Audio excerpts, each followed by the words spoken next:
Hello YouTubers, this is 777 Die Hard for Everett coming at you with another highly anticipated and high recommended model. Today you're going to be reviewing a J.C. Wings Boeing 747-8 Intercontinental in the Sunrise Livery in a 1/200 scale model. I purchased this model from Choice Toys, which is based out of Overland Park, Kansas. His website is www.choicetoysinc.com. Sad to tell you folks, this was the only model he ordered for me. And your only outside chance of getting this model right now is on eBay, because majority of retailers are pretty much sold out of this model as we speak. It's gotten that scarce. Okay, now let me give you some information about the Boeing Company and how this aircraft came about as well. The Boeing Company was founded and incorporated in Seattle, Washington by the late William E. Boeing on July 15, 1916 as the Pacific Aerial Products Company. Then the company changed their name and became known as the Boeing Airplane Company on May 9, 1917. Boeing is the world's largest aircraft manufacturer and the world's second largest defense contractor that actually specializes in designing, manufacturing, and selling airplanes, rotorcrafts, rockets, and satellites. The corporate headquarters of the Boeing Company is located in the Fulton River District of Chicago, Illinois, where it's organized into 5 primary divisions: the Boeing Commercial Airplanes Division, the Boeing Defense, Space and Security Division, the Boeing Capital Division, the Boeing Shared Services Group Division, and the Engineering, Operations, and Technology Division. The Boeing Company has reached a prestigious milestone in the aerospace and aviation industry when it commemorated and celebrated its 100th anniversary on July 15, 2016. And after 100 years, Boeing still continues to be innovative by maintaining a standard of significant excellence as a leader in the aerospace and aviation industry in the 21st century. Okay, this is the box you're staring at right here, folks. The aircraft type, the aircraft, the Boeing title, and all that, and then there's the aircraft information, model information, as you see there. Okay folks, this is the back of the box. Nothing much back there except the Boeing licensing decal right there on the left, and then you see the J.C. Wings title here on the right, and then you see the Facebook deal underneath the J.C. Wings title. And all you Facebook collectors that are on Facebook and don't have J.C. Wings or Gemini Jets, In-Flight, Phoenix, any of these aircraft manufacturers you like, I strongly suggest you add them to your like, because they always inform collectors like myself about what's coming down the pike of future releases.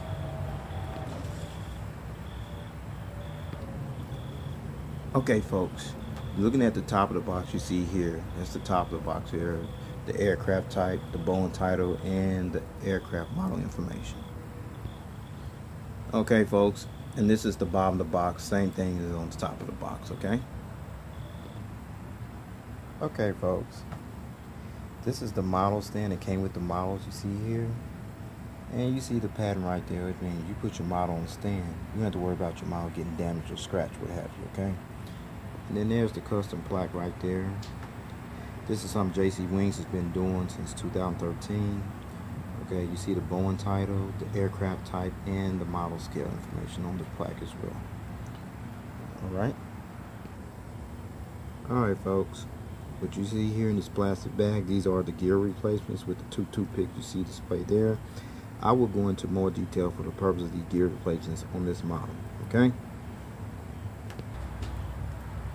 Okay, with all that out of the way about the Boeing, how they came into existence as one of the top aircraft manufacturers on the planet, the boxing, the model stand, and the gear replacements, here is the model, folks. There it is, folks, the J.C. Wing Boeing 747-8 Intercontinental in the Sunrise Livery 1/200 scale model. Now let me give you some information about how the Boeing 747-8 Intercontinental came into existence. It began sometime in early 2004 when Boeing announced tentative plans for the Boeing 747 Advance that were eventually adopted. Then on November 14, 2005, Boeing announced that it was launching the 747 Advance, which became later dubbed, as we all know today, as the Boeing 747-8 Intercontinental. The first Boeing 747 Intercontinental aircraft, which bears the registration ship number N6067E. The passenger version flew for the first time over Everett, Washington on March 20th, 2011, while the second Boeing 747-8 Intercontinental aircraft flew on April 26, 2011. A total of 3 Boeing 747-8 Intercontinentals had taken part in flight testings and demonstrations by December 2011. Sorry about that, folks. The Boeing 747-8 Intercontinental received certification from the FAA, which stands for Federal Aviation Administration, on December 14, 2011. As of 2016, the Boeing 747-8 is the largest 747 version from the 747 family, as well as the largest commercial aircraft built in the United States and the longest passenger aircraft in the world. The 747-8 is offered in 3 main versions. The Boeing 747-8 Intercontinental is for the passengers. The Boeing 747-8 Freighter is for the cargo, and 747-8 VIP is for VIPs and government officials. Okay. Lufthansa, which was the actual launch customer of the passenger version of the Boeing 747-8, received its first Boeing 747-8 Intercontinental aircraft on May 5, 2012, and began operating the passenger version on flights from Frankfurt, Germany to Washington, D.C. As of January 2016, the confirmed orders for the Boeing 747-8 total 121, which 70 of those are the freighter version and the remaining 51 are the passenger version. As of June 2016, 125 orders has been placed on the Boeing 747-8 passenger and freighter aircraft by 15 customers plus 1 unidentified customer, in which 103 of those aircraft are currently operating in service and the remaining 22 are on back order. Now let me give you some information about the livery. The Sunrise Livery, as this livery is called on this aircraft, was unveiled on February 13, 2011 at the Boeing Everett factory facility in Everett, Washington. And the purpose of this livery is that the color palette honors many key Boeing customers whose cultures recognize these colors as the symbols of prosperity and good luck. So, with that out of the way about this aircraft and how this aircraft came into play, allow me to show you all the details on this aircraft. Show it. Okay, folks, we're going to start on the left side / port side of this aircraft, where you see the cockpit windows and the windshield wipers. I'll show you a better visual view of those later on in the review. This right here, the 747-8, that's what this aircraft is. This 57, I have no idea what that is. Somebody know that information, please post that in the comments section for me, please. And then you see the partial nose gear door right here with the registration number 67E on there.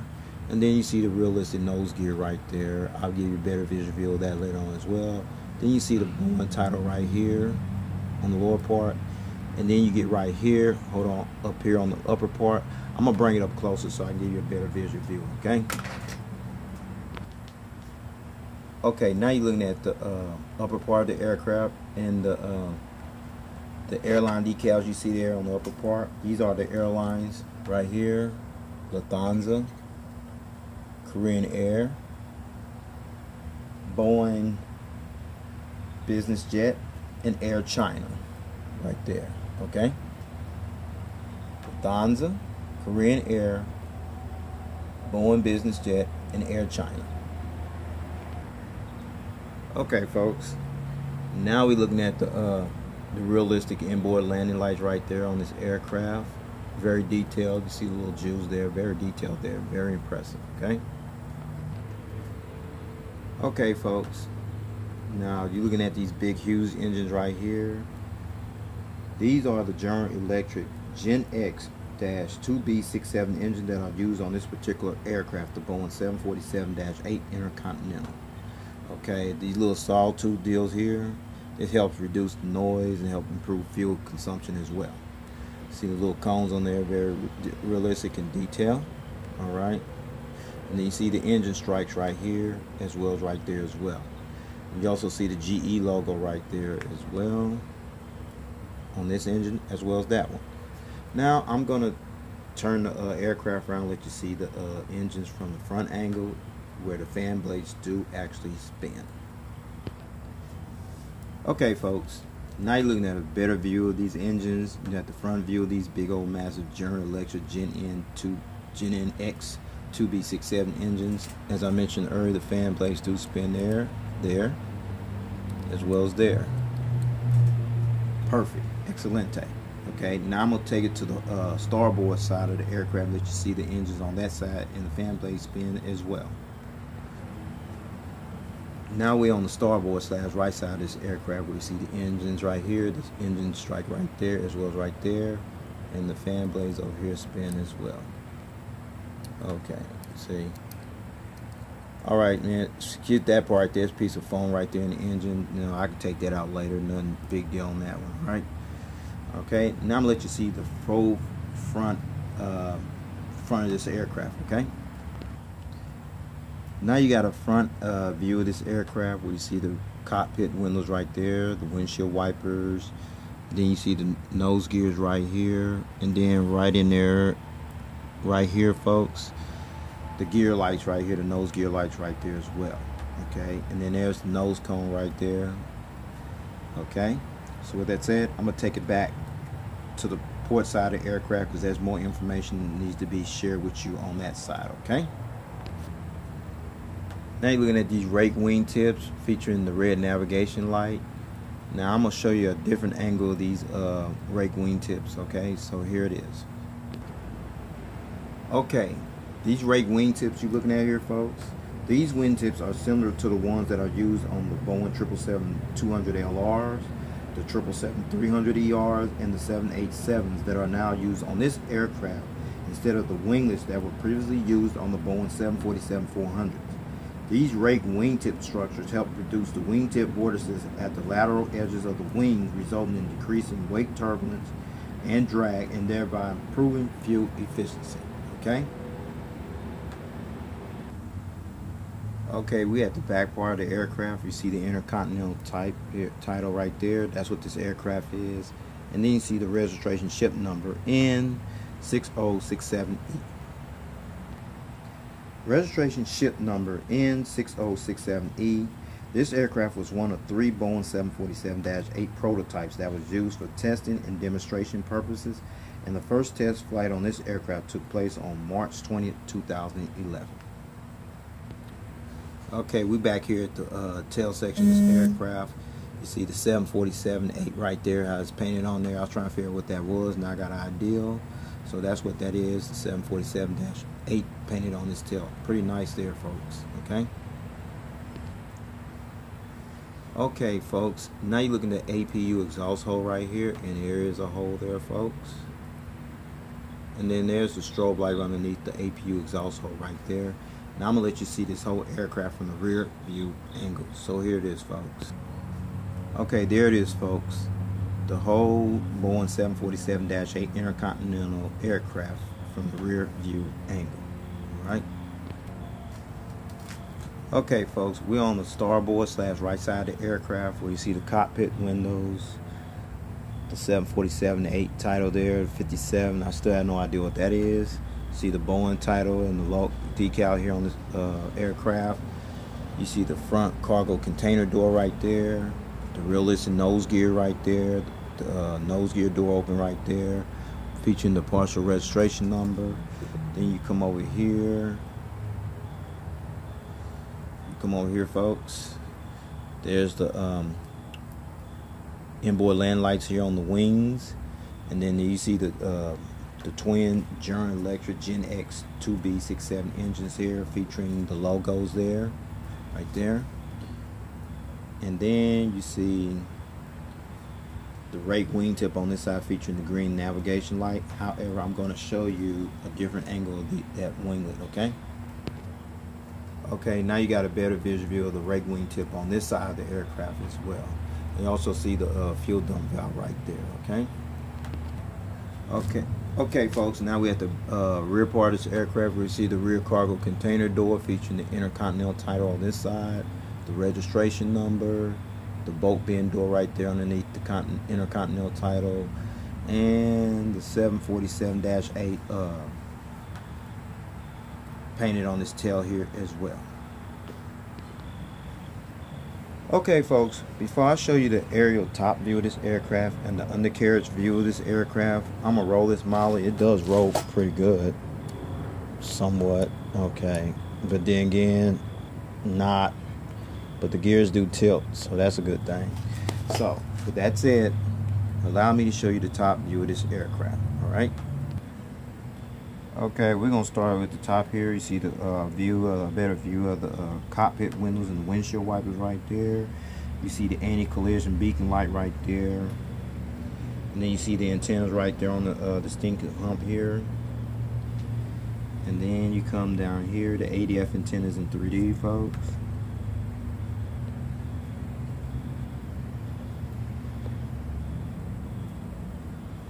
Okay, I get it. Okay, and then there's an antenna there, one more right there. And then you see the little dots right here on this aircraft right there, as on the wing, on the horizontal stabilizer right there, as well as on this side as well. Those are the illuminator lights that light up this tail here when it flies at night. And then we come over here by the wings right here on this side. We're gonna start the big General Electric engines right here, there, very detailed there. The fuel dump valve right there, and the rake wingtip. Same on this side, folks. General Electric Gen X 2B6 engines on this side here. The fuel dump valve and the rake wingtip on this side as well, folks. All right.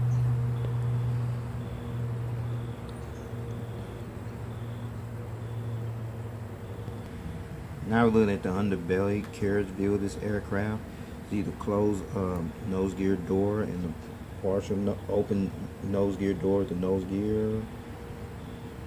Then you see the 747-8 title right there, and there's the anti-collision beacon light right there. There's the hole where the stand goes in. Then you see the bogey gears right here. They do tilt early. Okay, same over here. And over here as well. Okay, then we can get over here, two more antennas there. They're the pressure relief valves right there on this side, as well as over here, another antenna. And then there's the doors to the APU housing right there. Okay, let's go over here, the engines over here. Okay, they tilt there. Got a better visual view of these engines underneath here, very detailed. And the rake wingtip and the fuel dump valve. Same over here as well, folks.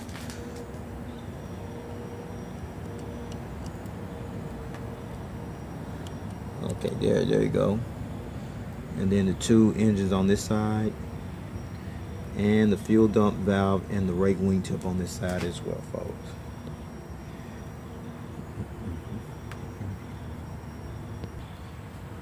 Okay, folks, now that I showed you the aerial top view of this aircraft, the bird's eye view, and the undercarriage belly view of this aircraft, allow me to put this model on that stand that I showed you earlier. Okay, so here is the model on the stand, folks. Okay, folks, I finally got the model on the stand, what have you. It's all with the gears on there. You see it flexing a little bit. Looking at the port side of this aircraft. Now I'm gonna let you see the front side of this aircraft, the whole aircraft from the front angle on this stand. Okay, folks, now you look at the front angle of this aircraft with the model on stand. Is it me, or did you guys get this model? Whoever got this model had the same issue why this model is slanted. That shouldn't even be that way though. But anyway, it's still a good model though. That's the only challenge I got right there. You know, it shouldn't even be slanted. It should be straight, tilted. Okay, tilted straight. You know what I'm saying? All right, you got the idea with the model, with the gears and all that stuff on there. All right. Okay, now you're looking at the starboard / right side of the aircraft. You know, you see all the gears on there. See it kind of flexing a little bit, the big General Electric engines, what have you, on that side. Okay. Okay, folks, Now you're looking at the tail cam angle of this aircraft. I still got an issue with this model stand, how it's kind of got this model landed. That shouldn't even be, that ain't right. That shouldn't even be that way. But anyway, it is what it is, okay? Now, with that said, I'm going to turn it back around, all right? Okay, folks, before I take this model off the stand, I got it in this position for a reason. I'm going to replace all these gears off here. Take these gears off here for a minute. Start with this front one. Then this side one there. There. Over here. And over here. Okay? Now, with that said, you see there, now I'm going to show this model on the stand without the gears at a different angle. So here it is. There it is, folks. The model on the stand without the gears. Now you got two choices from this point on. You can display them gears up or gears down, with or without the gears. That's where these gear replacers will come into play right here to replace the gears right there. There's the two toothpicks. You can take the gear replacements out if you choose. I choose to leave mine on there. It brings more value to the model. You know what I'm saying? Okay, so with that said, I'm going to go ahead and put these gears back on here and take this model off the stand and go ahead and wrap up this model review. Okay? Okay, the seating configuration. Depending on the airline seating configuration, the Boeing 747-8 Intercontinental can carry up to 467 passengers in a typical 3-class configured cabin layout. Now here are the seating configurations. I'm not going to go into detail. I'll just tell them up there. You can go look it up yourself. Okay, let's start with Lufthansa since they're the launch customer. Their seat 362 passengers in a 3-class cabin configured layout version 1, 386 passengers in a 3-class configured cabin layout version 2, 364 passengers in a 4-class cabin configured layout version 3, and version 4, 340 passengers in a 4-class cabin configured layout.